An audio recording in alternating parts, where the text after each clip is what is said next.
Sir నా పేరు ఎం రామకృష్ణారెడ్డి, మా పేరు ఎం వెంకటరమణారెడ్డి.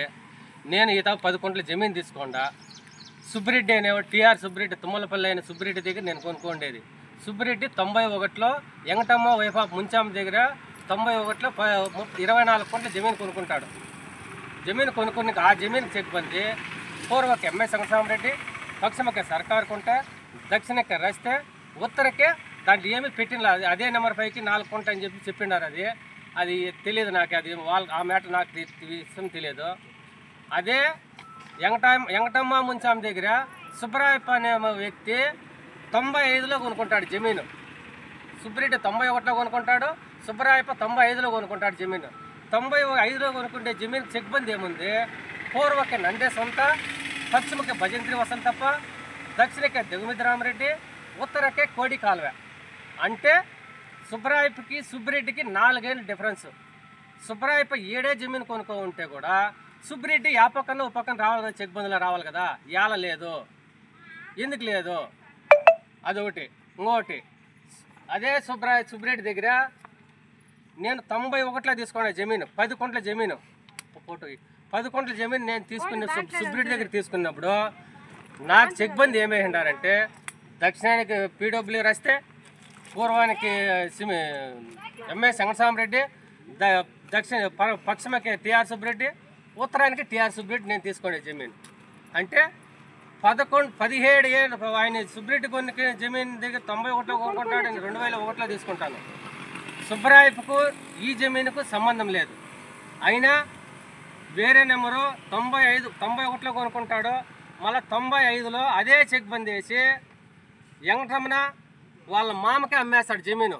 వేరే వాళ్ళకి అమ్మితే ఇది మళ్ళీ డిస్టెన్స్ అవుతుందని చెప్పేసి వాళ్ళ మామ పేరులోనే పెడతాడు జమీన్ పెట్టి వాని పేరు రీచ్ చేస్తాడు. రీచ్ చేసి ఎప్పుడు 2002లో రీచ్ చేస్తాడు. 2002లో రీచ్ చేయనిచ్చి 2012లో కేసేస్తాడు. అన్ని సంవత్సరాలు ఏం చేస్తా అంటివి నువ్వు, నీ జమీన్ అయితే ఏం చేస్తా అంటివి అన్ని ఏండ్లు, 17 ఏండ్లు నా మీద కేసు వేసే నా పొద్దుటికి 17 సంవత్సరాలు. అన్ని ఏండ్లు 1 ఎకరా జమీన్ కొనేసి నువ్వు గమ్మున ఉండిపోతావా, అది జమీన్ కాదా కొన్నానా లేదా నువ్వు ఉండిపోతావా? కేసు వేయాల్సి అంటే నువ్వు ఎవరి మీద వేయాల, నా మీద వేసి నీకన్నా 4 ఏళ్ళకి ముందు కొనుక్కోండి మీద వేసి నేనాడు నీకు తెచ్చిచ్చే జమీను. నువ్వు వేయాల్సి అంటే నీకేమైనా పొరపాటు జరిగింటే నువ్వు ఎవరి దగ్గర తీసుకుంటావు వాళ్ళ మీద వేయాలి కేసు. నా మీద వేసి నాది ఉండేది 10 కుంటల జమీన్ నాది ఉండేది, నేనాడు నీకు తెచ్చిచ్చేది. ఇంకొకటి అదే జమీన్లో నీదే అయితే నేను కాంపౌండ్ వేసి చుట్టూరు బండలు నాటి పంట పెడతా ఉండ.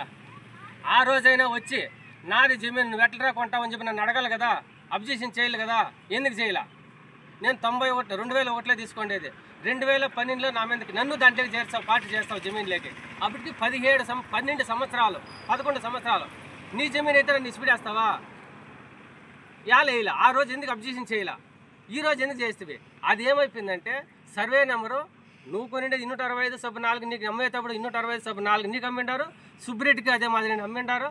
దాన్ని బేసిక్ చేసుకొని మా మీద కేసు వేస్తే 2002లో 265/5 వేసి మళ్ళీ అమ్మేస్తావు నువ్వు. మళ్ళీ ఆ జమీన్ని ఎట్లా అమ్ముతావు? నీ జమీన్ అయితే అమ్మేసి ఈ కిందకి ఎందుకు వస్తావు? నాకు న్యాయం జరగాలి, నేను అన్యాయం కాదు. నాలో ఏమైనా తప్పు 1% తప్పు ఉంటే కూడా నా జమీనే నీకు ఇసిపెడేస్తా నేను. నాలో తప్పు ఉంటే నీకు నాకు ఏమైనా సంబంధం ఉంటే ఇసిపెడేస్తా నేను. ఎందుకెళ్ళి 17 ఏండ్లు నీవు కొనుక్కున్నప్పటి నుంచి కేసు వేసినప్పుడు 17 ఏండ్లు, నేను కొన్నప్పటి నుంచి నా మీద కేసు వేసే నాటికి 11 ఏండ్లు. 11 ఏళ్ళ నుంచి నేను కాంపౌండ్ వేసుకుండా స్పాట్లో ఉండా. నా బతకాదు, నా బిడ్డలతో సాకుండేదానికి నేను కూలికి పోతాను. నేను ఈ ఊరు ఇసిపెట్టి ఈ ఊరిలో బతకలేని చెప్పి ఇంకో ఊరికి పోతాను. నేను లేనప్పుడు వస్తావు షెడ్ కట్టేసి జేసీబీతో ధ్వంసం చేసి షెడ్ కట్టేస్తావు. షెడ్ కట్టేసి నేను ఎస్సీ ఓడు అనే లెక్కలో నా మీద అట్రాసిటీ కేసు పెడతావు 14 మంది మీద. ఆ రోజు నిన్నెవరు కొట్లా తిట్లా, నీ పేరు పెట్టలా. నేను నా బిడ్డ ఇద్దరు నీకు నా మీద ఏమని కేసు పెడతావో? నా పెండ్లాంని చీరబట్టి ఈర్చిండాడు, మెట్లు ఆరమేసినాడు, ఊరు మెరుగు చేసినాడు. నా బిడ్డ లైఫ్ నాశనం అయిపోయా. నా బిడ్డ బిఎల్ కంపెనీకి పోతా ఉండే. ఈ అట్రాసిటీ కేసుని చేసిన తర్వాత బిఎల్ కంపెనీను డ్యూటీను పోయా. అట్లా లైఫ్ నాశనం చేసి ఈ పొద్దు మళ్ళీ మిస్కిల్తో వస్తాడు, ఎతాకు వస్తాడు, నా తింటాడు, ఫోటోలు పెడతాడు. మిస్కిల్తో అంబేద్కర్ మహానుభావుని అంబేద్కర్ ఫోటోలు పెట్టి వాయినాను అవమానిస్తాడు. నాకు ఈ పని ఇస్తాడు. నేను చచ్చిపోయేది గ్యారెంటీగా. నాకు మీ ద్వారా న్యాయం జరగాలి. నాకు అన్యాయం అయితే నాకు వద్దు, వాళ్ళ సొమ్ము నాకు వద్దు. మీ ద్వారా మీరు ఏమి శిక్ష చేసినా నేను రెడీ. నేను దానికి అయితే నాకు న్యాయం జరగాలి. నా సొమ్ము వాళ్ళ సొమ్ము నాకు వద్దు. నాకు న్యాయం జరగాలి. మీ ద్వారా నాకు మీ కాళ్ళ పట్టు అడుక్కుంటాను. మీ ద్వారా నాకు న్యాయం జరగాలి స్వామి.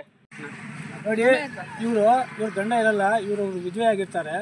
91ರಲ್ಲಿ ಇವ್ರು ಕೊಂಡ್ಕೊಂಡಿರೋ ಓನರ್ ತಗೊತಾರೆ ಜಮೀನನ್ನು. 2002ರಲ್ಲಿ ಇವ್ರು ಕೊಂಡ್ಕೊತಾರೆ 2.5 ಗುಂಟೆ ಜಮೀನು. ಮತ್ತು ಇದು ಕೊಂಡ್ಕೊಂಡು ಇವರೇ ಅದರ ಸ್ವಾಧೀನದಲ್ಲಿ ಇರ್ತಾರೆ. ಇದ್ರೂ ಕೂಡ ಈ ಸುಬ್ರಾಯಪ್ಪ ಎಂಬುವರು ಅಕ್ರಮವಾಗಿ ಅವ್ರ ಜಮೀನಿರೋದು ಬೇರೆ ಕಡೆ ಚೆಕ್ಬಂದಿ, ನಮ್ಮ ಜಮೀನು ಚೆಕ್ಬಂದಿ ಬೇರೆ ಆಗಿರ್ತದೆ. ಆದರೂ ಸಹ ಅವರು ಅಕ್ರಮವಾಗಿ ಗುಂಪು ಕಟ್ಟಿಕೊಂಡು ಬಂದು ಈ ಥರ ಇವ್ರಿಗೆ ಈ ವಿಧವೆ ಮೇಲೆ ಹಲ್ಲೆ ಮಾಡಿ ಅವಾಚ್ಯ ಶಬ್ದಗಳಿಂದ ನಿಂದಿಸಿ ಮಾತನಾಡದಷ್ಟು ಮಾತುಗಳನ್ನು ಆಡಿ ಅವ್ರ ಮೇಲೆ ದೌರ್ಜನ್ಯನೂ ವಿಸ್ಕಿರ್ತಾರೆ. ಆದರೂ ಸಹ ಅವರು ಸಹಿಸ್ಕೊಂಡು ಹೋಗಿರ್ತಾರೆ. ನಾನು ಇವ್ರ ಅಳಿಯ, ಇವ್ರಿಗೆ ಗಂಡ್ಮಕ್ಳು ಯಾರೂ ಇರೋದಿಲ್ಲ, 7 ಜನ ಹೆಣ್ಮಕ್ಳು. ಅವ್ರಿಗಿರೋದು ಇದೇ ಒಂದು ಆಸ್ತಿ, ಮನೆ ಕೊಟ್ಕೊಳ್ಳೋಕ್ಕೆ. ಬೇಕಾದರೆ ಊರಲ್ಲಿ ಮಜರ್ ಮಾಡಿ ಇವ್ರ ಹೆಸರಲ್ಲಿ ಏನಾದರೂ ಒಂದು ಸಣ್ಣ ಪುಟ್ಟ ಮನೆ, ಆ ಮನೆ ಚೆನ್ನಾಗಿದೆ ಅಂದರೆ ಯಾರಾದರೂ ಬಂದು ಮಹಾಜರ್ ಮಾಡಿದ್ರು ಈ ಜಾಗವನ್ನು ಅವ್ರು ಬಿಟ್ಕೊಳ್ಳೋಕೆ ಈಗಲೂ ತಯಾರಿದ್ದಾರೆ. ಆ ಮನೆ ಇಲ್ದಕ್ಕೋಸ್ಕರ ಇವ್ರು ಜಾಗ ತೊಗೊಂಡು ಇಲ್ಲಿ ಕಟ್ಕೊಳ್ಳೋಕ್ಕೂ ಇವರು ಈ ಥರ ಆವಾಗ ಬಜಾರ್ದಾರನ ಏನೇ ತೊಗೊಂಡಿರ್ತಾರೆ, ಅವ್ರ ಗಂಡ ತೀರೋಗ್ತಾರೆ, ಇವ್ರಿಗೆ ಯಾರೂ ಇಲ್ಲ, ಗಂಡ ಇಲ್ಲ, ಗಂಡ್ಮಕ್ಳು ಇಲ್ಲ ಅಂತ ಹೇಳ್ಬಿಟ್ಟು ಇವ್ರ ಮೇಲೆ ಅಕ್ರಮವಾಗಿ ಬಂದು ಈ ಥರ ಶೆಡ್, ಮತ್ತೆ ಇವರು ಅಲ್ಲಿ ಮನೆ ಇಲ್ಲ ಅಂತ ಹೇಳ್ಬಿಟ್ಟು ನೋಡಿ ಈ ಥರ ಫೋಟೋ ತೆಗೆದು ಇದನ್ನೇ ಇವರು ರೇಖೆಗಳು ಸಹ ಇವರೇ ಸ್ವಂತ ಖರ್ಚಿನಿಂದ ಹಾಕ್ಕೊಂಡಿರ್ತಾರೆ. ಇವ್ರ ಮೇಲೆ ಹಲ್ಲೆ ಮಾಡಿ ಗಲಾಟೆ ಮಾಡಿ ಅವ್ರು ಸುಬ್ರಾಯಪ್ಪ ಅವರು ಬಂದು ಇದಕ್ಕೆ ಗೋಡೆ ಕಟ್ಕೊಂಡು ಇದು ನನ್ನದೇ ಅಂತ ಹೇಳಿದ್ದು ಅವಾಚ್ಯ ಶಬ್ದಕ್ಕೆ ನಿಂದಿಸಿ ಬೈದು ಇವ್ರನ್ನ ಅಲ್ಲಿಂದ ಒದ್ದು ಓಡಿಸಿರ್ತಾರೆ ಅನ್ನೋದು. ಮತ್ತು ಇನ್ನೊಂದು ಏನು ವಿಷಯ ಅಂದರೆ, ಆ ಮಹಾನ್ ಭಾವ ಸಂವಿಧಾನ ಶಿಲ್ಪಿ ಡಾಕ್ಟರ್ ಬಾಬಾ ಸಾಹೇಬ್ ಅಂಬೇಡ್ಕರ್ ಎಲ್ಲಿದ್ದಾರೆ ಮಹಾನ್ ಭಾವರು, ಅವ್ರು ನಮ್ಮ ಭಾರತ ದೇಶಕ್ಕೆ ಒಳ್ಳೆ ಮಾಡಿರುವಂಥ ಒಳ್ಳೆ ಹೆಸರು ಇರೋ ಮಹಾನ್ ವ್ಯಕ್ತಿ. ಆದರೆ ಇಂಥ ಇವರ ಸ್ವಾರ್ಥಕ್ಕೋಸ್ಕರ, ಇವರ ಒಂದು ಅನ್ಯಾಯಕ್ಕೋಸ್ಕರ ಆ ಮಹಾನ್ ಭಾವವನ್ನು ಬಳಸ್ಕೊಂಡು ನೋಡಿ ಈ ಥರ ಇವತ್ತು ಅಂಬೇಡ್ಕರ್ ಫೋಟೋವನ್ನು ಹಾಕಿ ನಮಗೆ ನ್ಯಾಯ ಇಲ್ಲ ಅಂತ ಅವರು ಸುಳ್ಳು ಆರೋಪಗಳನ್ನು ಮಾಡಿ ಇದು ಇಲ್ಲ ಸಲ್ಲದ ಒಂದು ಜಮೀನನ್ನು ಚೆಕ್ಬಂದಿಯನ್ನು ಸಹ ನೀಡಿಕೊಂಡು ಬಂದು ಈ ಥರ ನಮ್ಮ ಮೇಲೆ ಪ್ರತಿದಿನ ಒಂದು ಹಲ್ಲೆ ಮಾಡೋಕ್ಕೆ, ಒಂದು ದೌರ್ಜನ್ಯವೆಸಗಕ್ಕೆ ನಾವು ಮುಸ್ಲಿಂ ಕುಟುಂಬದಲ್ಲಿ ಹುಟ್ಟಿರುವಂಥ ನಮಗೂ ಒಂದು ನ್ಯಾಯ ಇರಬೇಕಲ್ಲ ಸರ್, ಅದೂ ಇಲ್ಲ.